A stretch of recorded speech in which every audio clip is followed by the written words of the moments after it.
బేసిక్గా నేను మనది పాలిటీ అండ్ గవర్నెన్స్ వరకు నేను డీల్ చేస్తాను. సో చూడడానికి యాజ్ సచ్ మీరు సిలబస్ చూసి ఉంటారు, ప్రీవియస్ పేపర్స్ చూసే ఉంటారు. సో ప్రీవియస్ పేపర్స్ చూసారా, సాల్వ్ చేశారా? మీకు ఏమనిపించింది చెప్పండి? ప్రీవియస్ పేపర్ సాల్వ్ చేసేటట్టే ఆనెస్ట్గా స్టాండర్డ్ ఎట్లా అనిపించింది? అంటే మీరు సాల్వ్ చేయగలుగుతున్నారా? తెలిసింది సాల్వ్ చేయగలుగుతున్నారు, తెలిసింది సరిగ్గా పెట్టలేకపోతారు, ఇట్లాంటి ఏదో ఫేస్ చేస్తుంటారు. సో బేసిక్గా మనకి వచ్చు సబ్జెక్ట్ మన మైండ్లో ఉంది, సబ్ కాన్షియస్గా ఒక దగ్గర ఉంది మనకు మైండ్. ఎగ్జామ్ దగ్గర పడుతుంటే మనకు ఆల్ ఆఫ్ సడన్ ఏమవుతుందంటే మొత్తం బల్కి ఇంత ఇంత లెందీగా ఉంటుంది కదా టాపిక్స్, అవన్నీ కన్సైజ్ చేసి రివైజ్ చేసుకోవాలి అది. సో ఇది మోస్ట్ డిఫికల్ట్ పార్ట్. చాలా మందికి ఏమనిపిస్తుంది, అంతా కన్సైజ్ చేసుకుంటాము, చదువుతాము, ఓకే, కానీ ఉన్న టైంకి సరిపోదు. ఓకే, బికాజ్ ఆల్రెడీ మన జాన్ ఎండింగ్ ఉంది, మేలో ఎగ్జామ్ ఉంది. So hardly 2 months 3 months productive time ఉంటుంది, ఇంత పోర్షన్ ఉంటుంది, ఇంత రివైజ్ చేయాలి, మళ్ళీ MCQs ప్రాక్టీస్ చేయాలి, ఉన్న మొత్తం అన్ని మళ్ళీ A to Z రివిజన్కి టైం సరిపోవట్లేదు. అదే కదా మీ ప్రాబ్లం. సో బేసిక్ ఏం లేదు, ఇక్కడ నేను ఏం హెల్ప్ చేస్తాను మీకు అంటే topics which you are aware, మీకు తెలిసింది అంటే ఆ టాపిక్స్లో ఇంపార్టెంట్ పాయింట్స్ అని ఉంటాయి కదా, ఆ కన్సైజ్డ్గా మీరు ఏ ఏరియాస్ మీద అయితే ఫోకస్ చేయాలి, ఇవి వస్తాయి చూడండి, ఇవి ఎట్లాంటివి వస్తాయి ఎగ్జామ్లో, ఈ రకంగా ఇన్పుట్స్ నా సైడ్ నుండి ఉంటాయి. So it will is your preparation, it will help in your journey. ఈ రివిజన్ క్లాసెస్ వెళ్ళినాక మీరు ఒకసారి డే టు డే రివైజ్ ఏ రోజు ఆ రోజు రివిజన్ చేసేసుకుంటే I think half of your work, half ఏంటిది almost like 90% of your work will get done. ఆ రిమైనింగ్ 10% ఉండేసి అది లాజికల్గా how you present in the examination, అది మీ పార్ట్. సో నా సైడ్ నుండి ఆ ఇన్పుట్స్ అయితే ఉంటాయి. సో మొత్తము కన్వెన్షనల్ కోచింగ్ లాగా కాకుండా టాపిక్స్ ఉంటాయి, దాని గురించి నేను డిస్కస్ చేస్తాను. ఈ ఏరియా వస్తుంది, ఈ పాయింట్స్ వస్తాయి, మన పిల్లలు వినే ఉంటారు, మీకు అర్థమవుతుండే అట్లా. సో ఈ ఏరియాస్ నుండి వస్తే ఇవి ఎక్కువ ఫోకస్ చేస్తారు, ఇలాంటి క్వశ్చన్స్ పడతాయి, అలాంటివి నేను మీకు చెప్తుంటా. అవి మీరు సైమల్టేనియస్గా హైలైట్ చేసేసుకోండి. మీకు ఎగ్జామ్కి కరెక్ట్ ఇంకో 1 month ఉందన్నప్పుడు అవన్నీ హైలైట్ పాయింట్స్ అని చూసుకుంటే ప్రిపరేషన్ అక్కడ అయిపోతుంది. అంటే మీకు తెలియకుండానే, కష్టం తెలియకుండానే అయిపోవాలి మీకు ప్రిపరేషన్. అది నా ఎజెండా. అందుకే కొంచెం నోట్స్ కూడా చాలా సింపుల్ పెడతా, చాలా అంటే సింపుల్గా 1-2 లైన్స్లోనే. మరి మెయిన్స్కి అయితే థియరీ అవసరం, ప్రిలిమ్స్ లెవెల్లో అయితే ఇది యూస్ఫుల్ ఉంటట్టు చాలా చిన్నగా పెడతాను నేను నోట్స్. మరీ బల్క్ అయితే చూడగానే భయపడిపోతారు అట్లా. Okay, clear? సరే, సో మనం ఫస్ట్ హిస్టారికల్ బ్యాక్గ్రౌండ్ నుండి చూద్దాం. మీకు హిస్టారికల్ బ్యాక్గ్రౌండ్ తెలుసా? మీకు తెలుసా నాన్న? ఏంటో చెప్పండి హిస్టారికల్ బ్యాక్గ్రౌండ్. అంటే వీళ్ళు వచ్చారు కాబట్టి మనది ఏంటంటే మనం అక్కడ పంచాయతీలు ఆపాం కదా, ఇక్కడ నుండి స్టార్ట్ అయిపోయినాం, మళ్ళీ తర్వాత మిమ్మల్ని కొలాబరేట్ చేసేయమన్నారు సార్, అందుకే షిఫ్ట్. సో హిస్టారికల్ బ్యాక్గ్రౌండ్లో మనం ఏం చూస్తామంటే the present days constitution. Okay, నిన్ననే సెలబ్రేట్ చేసుకున్నాం కదా మనం. సో మన ప్రజెంట్ డేస్ కాన్స్టిట్యూషన్ ఇప్పుడున్న ఈ డాక్యుమెంట్, దీనికి inspiration was the colonial legislation.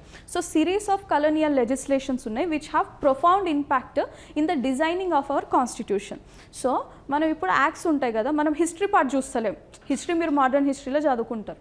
అయితే ఇప్పుడు మనం ఏం చూస్తామంటే ఇందులోని ఏ పాయింట్స్ మన ప్రజెంట్ డేస్ ఇండిపెండెన్స్ని ఇన్ఫ్లుయెన్స్ చేశాయి, కాన్స్టిట్యూషనల్ ఎవల్యూషన్ని ఇన్ఫ్లుయెన్స్ చేశాయి, పాయింట్స్ చూసుకుందాము. క్విక్గా రివిజన్ అయిపోతుంది. క్లియరా ఆఫీసర్స్? నేను ఇక్కడ నుండి నా పిల్లలు ఇప్పటి నుండి ఆఫీసర్స్, మన వాళ్ళకి ఆల్రెడీ మినిస్ట్రీలు కూడా ఇచ్చేస్తాం. మీకు కూడా ఏమైనా మినిస్ట్రీలు ఇష్టం ఉన్నాయి చెప్పండి, మీకు అలకట్ చేసేస్తా. వాళ్ళు కూడా తలో మినిస్ట్రీ చూసుకున్నారు వాళ్ళు. Okay, defence, home, finance occupied అయినాయి, ఇక మిగిలినవి ఏమైనా ఉంటే మీరు చూసుకోండి. కొట్టుకుంటున్నారు డిఫెన్స్ మాకు కావాలని, ఇక వాళ్ళిద్దరే. సో బిఫోర్ ఇండిపెండెన్స్ మనం ఫ్లాష్ బ్యాక్కి వెళ్దాం కాసేపు. ఓకే, పాస్ట్కి వెళ్ళిపోదాం. సో పాస్ట్లో మనకేముంది? Colonial rule. కలోనియల్ రూల్ మీకు ఏం తెలుసు? కలోనియల్ రూల్ గురించి బ్రిటిష్ ఎప్పుడు వచ్చారు మన దగ్గరికి? In which year? 1600. గుడ్. తర్వాత బ్రిటిష్ వాళ్ళు వచ్చారు, మీకు ఆ హిస్టరీ మీకు తెలుసు. కాకపోతే ఇక్కడ మనం ఫేజెస్ని 2 phases చేస్తాం. ఒకటి కంపెనీ రూల్ phase 1, ఇంకోటి క్రౌన్ రూల్ phase 2. ఈ ఇయర్స్ చూడండి, 1773 నుండి 1858 క్రౌన్ రూల్, కంపెనీ రూల్. 1858 నుండి 47 వరకు క్రౌన్ రూల్. మీకు దివానీ రైట్స్ తెలుసా? Diwani rights, battle of Buxar. పొద్దునే క్వశ్చన్స్ అడగకనంటారా? మా ఈశ్వరి ఇట్లా చూస్తుంది, నన్నే అడుగుతారు. చెప్పండి, Diwani rights, battle of Buxar ఏంటిది? Battle of Buxar between whom? Sirajuddaulah. Good. ఇంకా ఈస్ట్ ఇండియా కంపెనీ. ఏ ఇయర్ అది? 64. ఓకే. అయితే మీకు తెలుసు బ్యాటిల్ ఆఫ్ బక్సర్ అయ్యింది, ఈస్ట్ ఇండియా కంపెనీ విన్ అయింది. అప్పుడు ఒకటి ఉండింది డ్యూయల్ రూల్ అని. Okay, dual rule. అందులో ఏంటిదంటే నిజామత్ రైట్స్ ఏమో నవాబ్కు ఉంటాయి, నవాబ్ ఆఫ్ బెంగాల్కి. దివానీ రైట్స్, ఠీకే, ఈ దివానీ రైట్స్ వచ్చేసి ఈస్ట్ ఇండియా కంపెనీ తీసుకుంది. మీరు లాజికల్గా చూస్తే అప్పటి వరకు the purpose wall complete trading purpose, వాళ్ళు స్పైస్ కోసం వచ్చారు, ఇక రెస్ట్ ఈజ్ హిస్టరీ. ఇక అలా వచ్చేసారు. వీళ్ళకి ఏమైందంటే ఒకసారి గెలిచారు, ఒకసారి డబ్బు ఆశ చూసినాక ఇక మనిషిని మార్చలేం మనం. సో ఇప్పుడు వీళ్ళు ఏం చేశారంటే Diwani rights. So battle of Buxar తర్వాత ఏమైంది, బెంగాల్, బీహార్, ఒరిస్సా ఈ ఏరియాస్ చూడండి, ఇవి ఇంపార్టెంట్. మనకు ఆఫెన్గా ఎగ్జామ్లో స్టేట్మెంట్ బేస్డ్ ఇస్తూ ఉంటారు కదా. మనకి దివానీ రైట్స్ తెలుసు, ఇయర్ తెలుసు, ఈ టెరిటరీస్ని కన్ఫ్యూజ్ చేసేస్తాడు. బెంగాల్, బీహార్, మద్రాస్ అనేయచ్చు.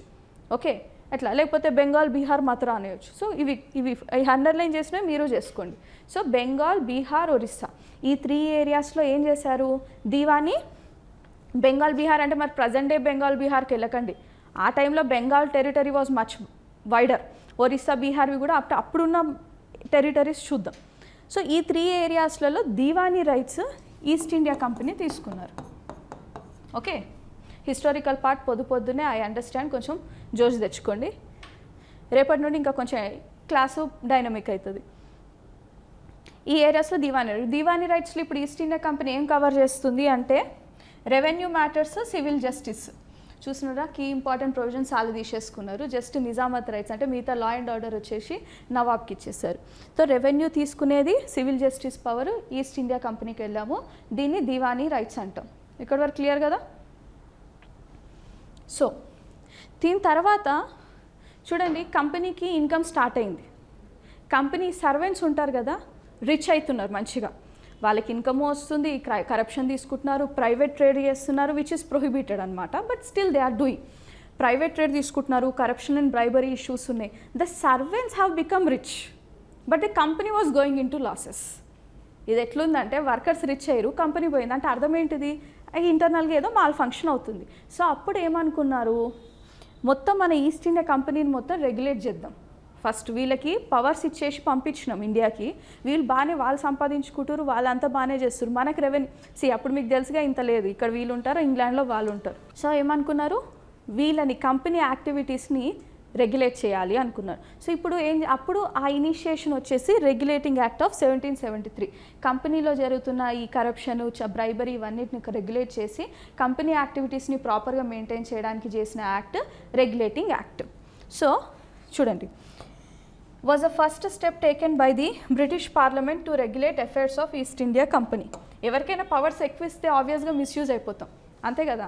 ఫస్ట్ మనది ఎట్లా ఉంటుంది, మొదట్లో బాగా వినయంగా ఉంటాం, కొంచెం కొద్ది రోజులకి అరే వీళ్ళు మంచిగా ఉంటున్నారు కదా అని కొంచెం పవర్స్ ఇస్తూ ఉంటాయి, ఇది కూడా చేసుకో. కొద్ది రోజులకి ఏమైపోతుంది, పవర్ నెత్తికెక్కొచ్చేస్తుంది, అంతే కదా. అప్పుడు ట్రూ కలర్స్ బయటపడతాయి. ఇప్పుడు వీళ్ళకి అదే రియలైజ్ అవుతుంది, బ్రిటిష్ వాళ్ళు పోన్లే పాపం ట్రేడ్ చేసుకుంటారని ఇండియాకి పంపిస్తే ఇది మరీ బాగుంది, వాళ్ళు సంపాదించుకురు మనకి లాస్ చేసిరు అని చెప్పేసి. సో ఇప్పుడు ఏం చేశారు, అక్కడున్న కరప్షను, మాల్ అడ్మినిస్ట్రేషన్ని రెగ్యులేట్ చేయడానికి రెగ్యులేటింగ్ యాక్ట్ తెచ్చారు. ఈ ఫీచర్స్ ఇవి ఇంపార్టెంట్, ఇవన్నీ నోట్ చేసుకోండి. సో ఫస్ట్ ఏమంటున్నారు, governor general of Bengal. Okay, మనకు ముందు ఉత్తగా ఏముండేదంటే ప్రెసిడెన్సీ టౌన్స్ తెలుసా, ఎన్ని ప్రెసిడెన్సీ టౌన్స్ ఉన్నాయి మనకి అప్పట్లో? Presidency towns Madras, Bombay, Bengal. ఇప్పుడు చెన్నైయే అప్పట్లో మద్రాసు. సో మద్రాసు, బాంబే, బెంగాల్ వీటిని ఏమనేవాళ్ళు, ప్రెసిడెన్సీ టౌన్స్ అంటుండే. సో ఈ 3 ఏరియాస్కి గవర్నర్స్ ఉంటుండే, మద్రాసు, బెంగాల్, వీళ్ళు ముగ్గురికి గవర్నర్స్ ఉంటుండే. ఏ గవర్నరు ఆ టెరిటరీలో జ్యూరిస్డిక్షన్ ఆయన చూసుకునేది వితౌట్ ఆన్సరింగ్ టు, వాళ్ళందరూ ఏంటంటే కలెక్టివ్లీ ఆన్సరబుల్ టు క్రౌన్ కాబట్టి అలా ఉండేది. అయితే ఇప్పుడు ఏమన్నారు, వీళ్ళు ఏమనుకున్నారు, ఎవరికి వాళ్ళు అలా సపరేట్ ఉండిపోతే వాళ్ళకి నచ్చింది వాళ్ళు చేసేస్తున్నారు. So there is no one regulation. So వాళ్ళు ఏం చేశారంటే ఈ 3 ప్రెసిడెన్సీ టౌన్స్ని let's make them subordinate to one officer, ఆ ఒక్కరి కింద వీళ్ళని చేసేద్దాం. అండ్ దిస్ పవర్ ఎవరినైతే సుప్రీం అనుకుంటున్నామో ఈయనకు అన్ని పవర్స్ ఇచ్చేద్దాం. And he will regulate other governors.